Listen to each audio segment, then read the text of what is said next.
Salut les filles, je suis contente de vous retrouver sur ma chaîne pour vous présenter aujourd'hui un nouveau format de vidéo. Ça ne sera pas une vidéo tutoriel pour vous présenter comment je me suis maquillée aujourd'hui, mais plutôt pour vous présenter des essentiels dans la préparation de son teint. Selon moi, ce sont les bases de teint.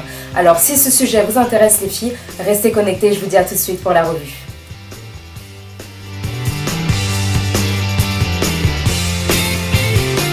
Ce sont des essentiels dans la réalisation de son teint. Le schéma idéal pour avoir un teint parfait pour moi, ça passe par l'hydratation, ensuite la préparation par une base de teint et ensuite par l'application du fond de teint ou d'un correcteur. Elle aura 4 buts la base de teint. Elle aura pour but d'unifier le teint, de fixer le maquillage tout au long de la journée, alors ça c'est top, de matifier le visage pour les peaux mixtes à grasses et de lisser le grain de peau.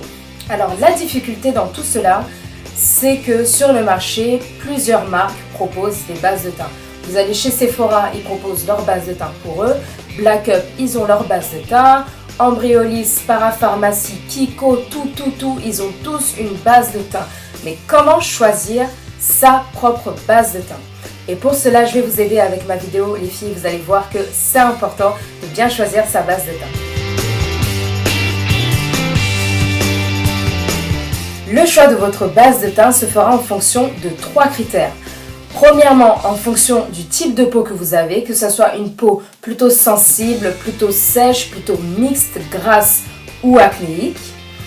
Elle se fera ensuite en fonction de l'effet que vous recherchez, une matité absolue, une longue tenue du maquillage, un effet glowy, un effet lumineux, un effet plutôt Photoshop où vous avez l'impression d'avoir les traits tirés, la peau extra lisse. Voilà, ça se fera en fonction de tout ce que vous recherchez en termes de résultats. Et troisième élément, ça se fera en fonction du budget que vous souhaitez y consacrer. Car c'est très important les filles. On dit souvent qu'il faut souffrir pour être belle. Moi je pense plutôt qu'il faut investir pour être belle. Mais je vais vous montrer que c'est pas aussi difficile que ça parce que je vais vous proposer une liste non exhaustive de produits de base de teint que j'ai à ma disposition et qui sont à la portée de tout budget.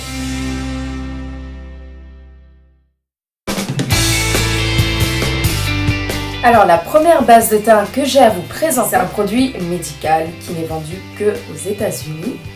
À la base, je vais vous faire redescendre de votre nuage. C'est un produit laxatif. Oui, c'est un produit laxatif qui soulage les constipations occasionnelles, les brûlures d'estomac et les problèmes d'indigestion. Alors vu comme ça, vous vous dites qu'est-ce qui lui prend à Paola? Elle est folle, pourquoi on nous présente un laxatif en guise de base de teint? Eh bien figurez-vous les filles que nos consoeurs américaines ont découvert un truc de ouf. Et oui, c'est bien un truc de ouf.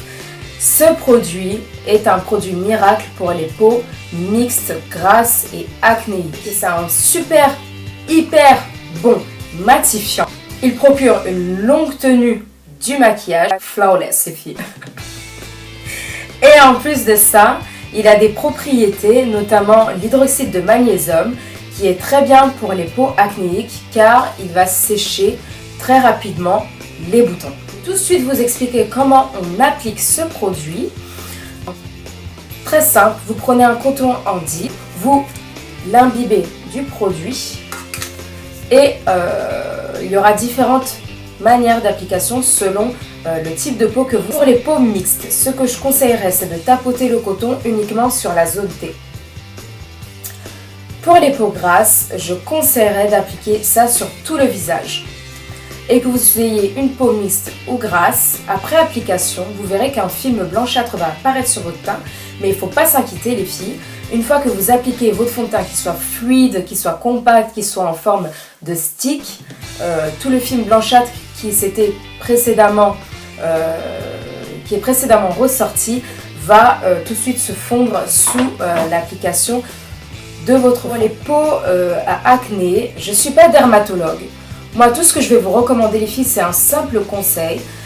C'est des choses que j'ai entendues, c'est des choses que j'ai vues et c'est des choses que je vous communique. Ce que je vous conseille de faire, c'est de l'utiliser en soin, je dis bien en soin anti-acné. Dans le sens où vous l'appliquez 2 fois par semaine sur votre visage propre et nettoyé.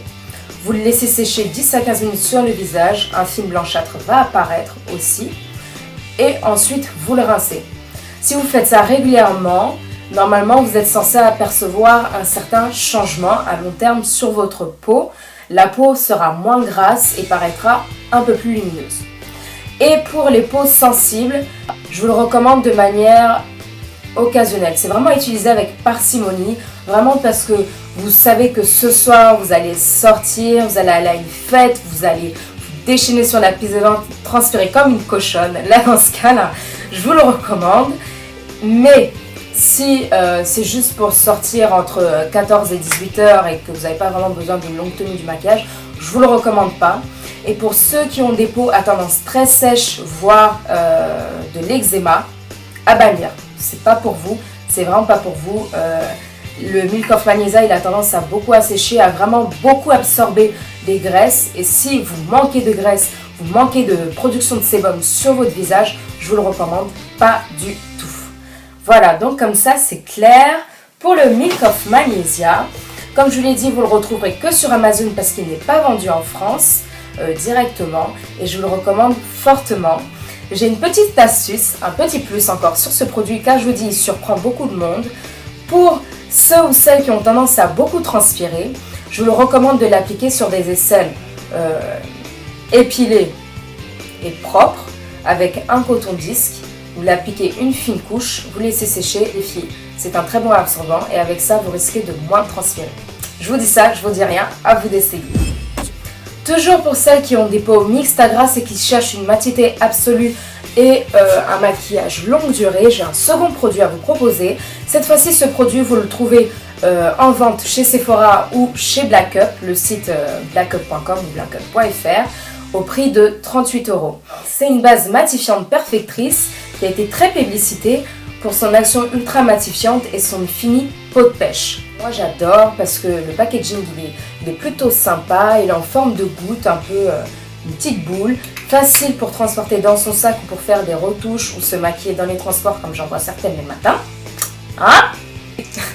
Bref, les petits plus de cette base de teint sont qu'elle contrôle l'excès de sébum, elle affine le grain de peau et fait un effet peau de pêche qui est plutôt agréable. Et le packaging, comme je vous ai dit, moi personnellement j'adore tout ce qui est petit et mignon et facile de transport, donc un petit plus pour ça. Et la texture aussi qui est vraiment agréable. C'est un gel transparent, doux et velouté et qui convient vraiment à toutes les carnations. Donc de ce côté-là, Black Up a fait fort et je le recommande fortement. Vous le retrouverez à 38 € chez Sephora. 38 € c'est peut-être un peu cher pour seulement 30 ml, mais en même temps, hein, les filles, quand vous cherchez la perfection, voilà. Et pour l'application, moi je vous conseille de l'appliquer sur un teint plutôt propre et hydraté, sur la zone T ou sur tout le visage, en effectuant des mouvements circulaires pour bien faire pénétrer la matière sur l'ensemble du visage pour avoir une matité absolue.